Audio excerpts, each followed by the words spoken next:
All right, kindergarten, in your reader's notebook that we have been working on this whole year, on the very last pages, on page 95 and let's go 97, are alpha friend cards. So you can get scissors and you can cut out each alphabet card.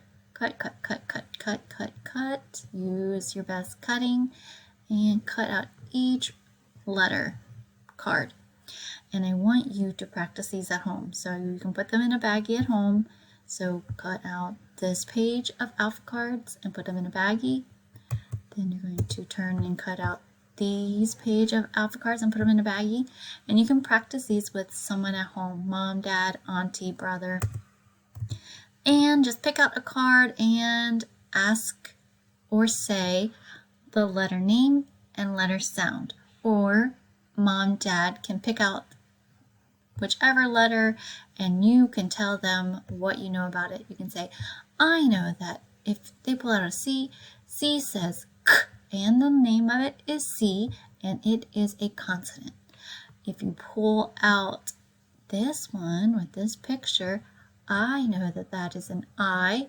It says I or I, and it is a vowel. And just keep practicing all of these and do it a couple times a week maybe. And just show them how much you know about letters and letter names and letter sounds, and are they a consonant or are they a vowel.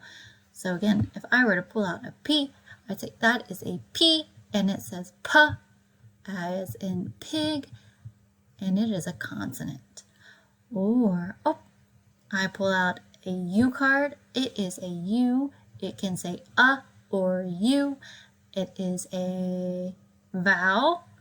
And a word that it begins with is umbrella. Good.